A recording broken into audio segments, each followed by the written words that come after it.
just don't get it. Like, what do they expect you to do? Joshua is gonna walk you down every time. Bro, unless I die, people will still hate me.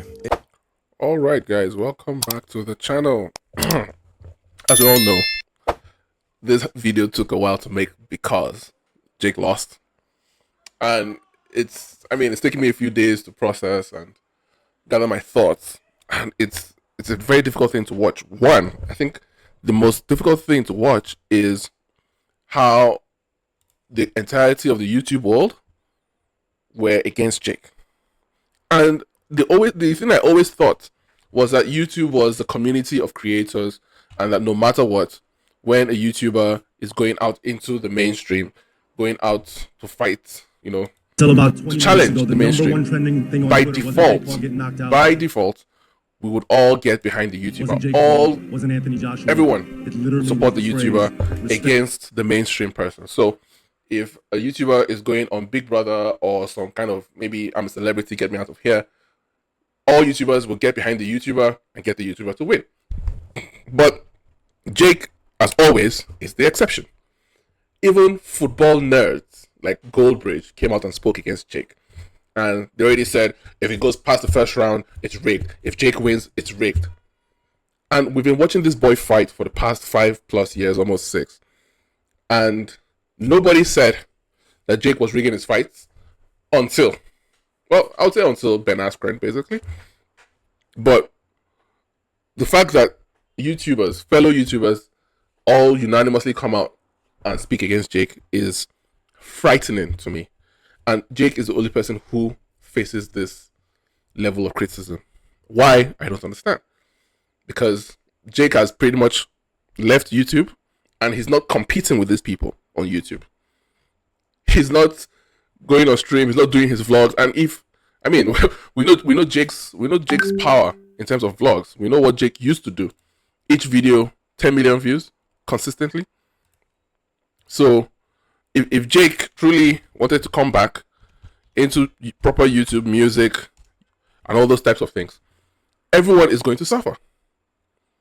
Every YouTube creator is going to suffer. So why do you refuse to support Jake? Why? Look at his views. What YouTuber is doing these types of views today? None. So I find it extremely strange that people are comfortable watching or praying on Jake's downfall. I find it very, very, very strange. 80% of the reason I made this video is because of Mark Goldbridge. Goldbridge, the football guy, says, yeah, it's rigged. And A, you know nothing about boxing, and B, you're a YouTuber, you should be supporting your fellow YouTuber.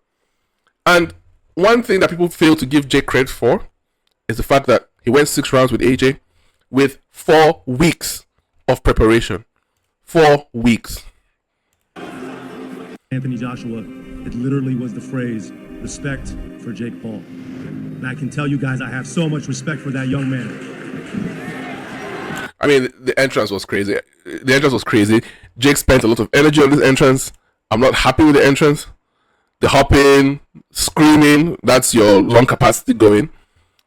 Maybe you need the adrenaline, but maybe there's an adrenaline dump afterwards. But yeah, of course, lovely to see 6ix9ine. 6ix9ine, cool. But too much energy. And honestly, get this guy out of this team. Logan should not be here. He's not a boxer. He knows nothing about the boxing ring. He should be out. He's never won a match. He didn't beat Dylan Dennis. He was actually disqualified. Actually. So I don't think Logan added anything beneficial to Jake. And chirping Anthony Joshua. You're chirping Anthony Joshua on the side. Like, who are you? You're not qualified to speak. But Logan always has to make everything about himself. Even when AJ won, Logan is trying to snatch his chain. It's like, come on. Jake already did that. And you're trying to make headlines yourself? Crazy. The ability to disrupt the sport, led by Jake Paul at the forefront. And I'm excited about what our prospects are going into 2026 in terms of boxing, in terms of women's boxing, in terms of going international, and in terms of getting into different business lines as well. We've shown we can put on the biggest events in the world with the biggest distributor in the world, and having their support and their confidence. Oh man, this was a painful match to watch. Very, very painful. Oh, he had the same AJ! What is it? What does this mean? Who are you, bro? Like, don't talk. Just shut up. Shut up. Shut right up, bro. You're not qualified to speak. You're a wrestler. You know, Jake doesn't, you know, fucking hell, man. It was painful seeing this.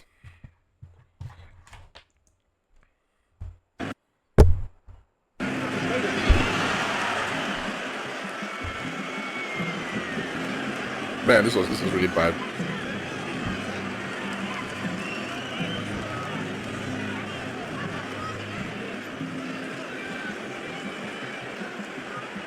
I've never been more invested in a boxing match than this one. This was a very, very painful match to watch because I really wanted Jake to win. I mean, just imagine the scenes if Jake had done some Hail Mary and just whoop. Oh my god, that would have been fantastic. But honestly, just on the positive side, if you go into the cruiserweight division, it's actually very positive. If Jake can recover from this injury, he can actually put together a run because everyone in the cruiserweight is really rubbish when you think about it. So if he goes back down, cruiserweight, maybe light heavy, I think he'll be fine.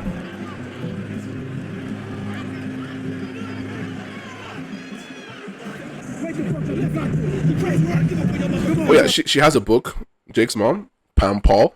She has a book which, honestly, I don't need to read. There's no need to read. If we find an excerpt, we may talk about it. But basically, the contents of the book you would have already seen in Paul American. I did a whole story on Paul American. Check that out.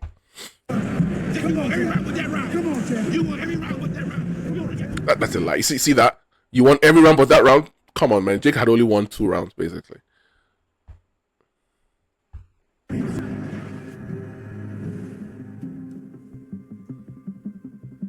Good control from AJ, actually. My hope was that nobody would get hurt from the first fight of the night to the last fight of the night. And ultimately, that's what happened. He was doing tremendously well in there against a person who is vastly more skilled, vastly larger, vastly more powerful. And he did it on 4 weeks preparation. 4 weeks? Jake had only 4 weeks. If Jake had maybe 4 months, which is 16 weeks, a 16-week camp would have been fantastic for him. He would have optimized his preparation and his strategy. He would have won. He was preparing for Gervonta Davis. And the most important thing is that nobody in the entire boxing community spoke about the fact that it was 4 weeks notice. 4 weeks notice. Everyone was talking about, oh, Jake is going to die. What if Jake gets hurt? What if it's rigged?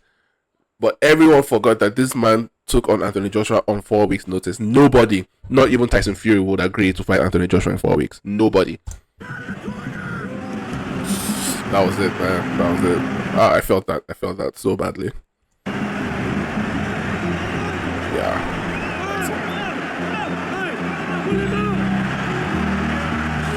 But it's fine.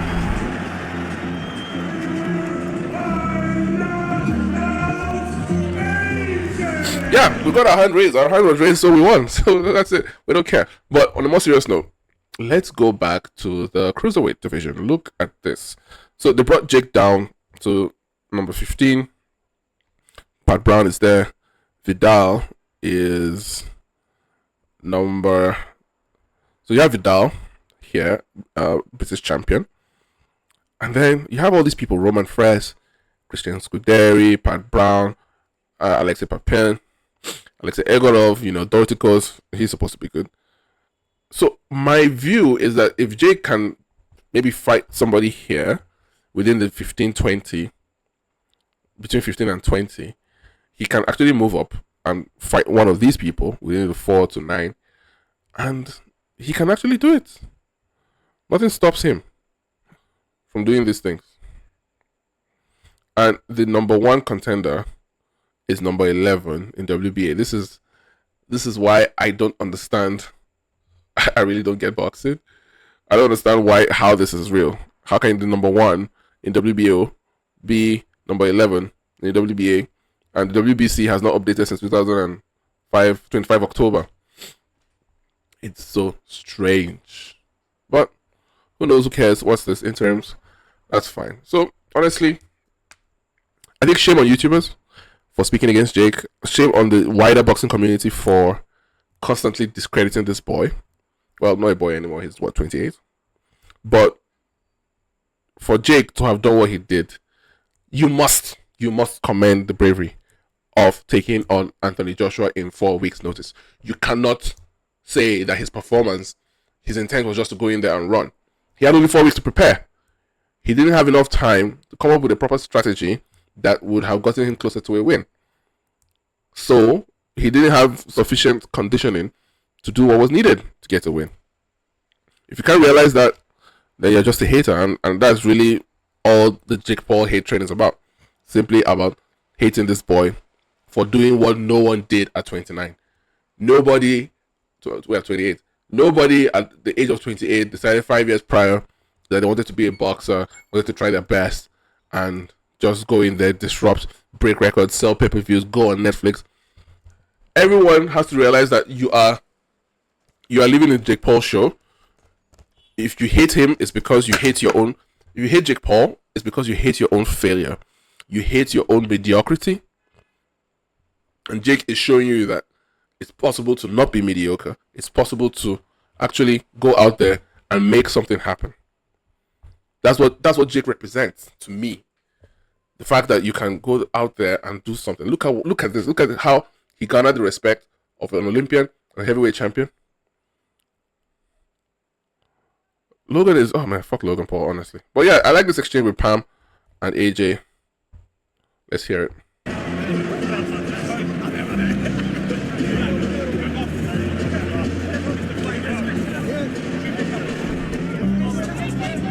That was wonderful, I think. So for AJ, this is fantastic. AJ is introducing himself properly to the American audience in a TikTok generation. He's getting new fans, especially female fans in America. That's huge. That's serious. Because he's tall, 6'6", single. So he's definitely he needs to do a press run. If he can come on some of the late night shows, hang around, do some things in the next 6 weeks in America before he goes back to the UK. Do a proper press tour. By the time he does a press tour, calls out Tyson Fury, does some things here and there, he would have already established himself as a star. For Jake, recover from the injury, back to the drawing board. I think it's going to be a very, very difficult task. Some people are saying that it's possible to not recover from a jaw injury. The fracture was in 2 places on either side of his face. That's not good, but we believe that Jake will come back and finish the story. That's for certain. So that being said, thank you guys so much for watching. Leave a like, subscribe, please, and I'll see you all in the next one. Out.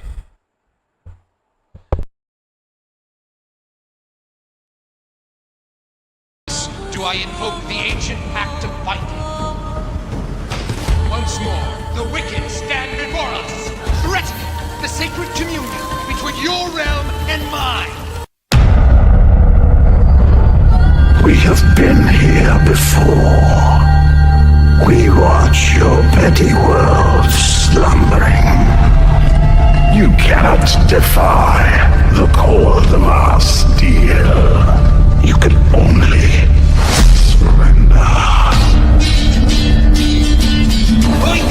I saw a long ship made of the claws of dead men. The raids drove everyone to the shore. My daughter too. No man who meets the hunt returns to this world. I returned.